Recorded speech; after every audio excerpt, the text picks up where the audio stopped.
never thought Triple H would do so many mistakes that WWE fans start missing Vince McMahon.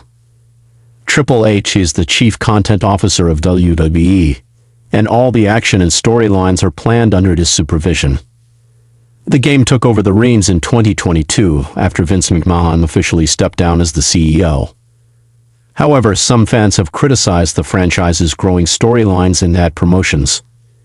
Triple H had been an icon as a wrestler, but the game is somewhere fumbling to provide better storylines, and he has to cut down on excessive ad promotions.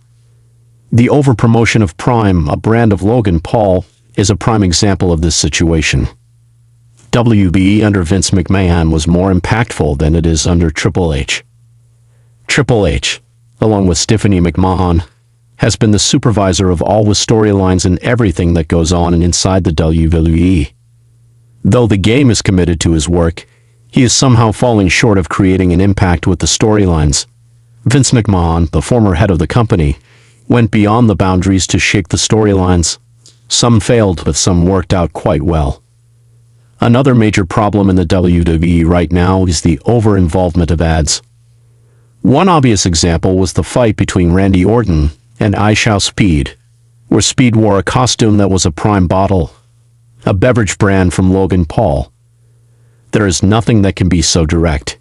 It explains the ads inside the WWE. The game has to work on both fronts, actively focusing primarily on storylines. The Bloodline story has been a success in recent times, but the others lacked depth and sometimes even context. The former boss had his fair share of controversies in his time, but the storylines he delivered were extraordinary. His storylines were gold, and it is difficult for Triple H to fill his shoes. Are WWE fans missing Vince McMahon? Vince McMahon stepped down from his position after a lawsuit was filed against him. But when he was in charge of the franchise, he delivered some of the most iconic storylines in the WWE. One of the perfect examples of McMahon's brilliance would be the story of the Brothers of Destruction and how well that aged. The Undertaker became a groundbreaking character from the WWE. The entire Attitude Era was the invention of McMahon. Many wrestlers consider him a father figure, including John Cena. There are some controversial storylines as well that landed him in trouble. His on-screen affair with Trish Stratus received a lot of criticism after a segment presented a scene where the boss of the company humiliated Stratus and even asked her to bark. Although this one was a bad call from McMahon, there are numerous groundbreaking storylines created by him that are still celebrated to this day.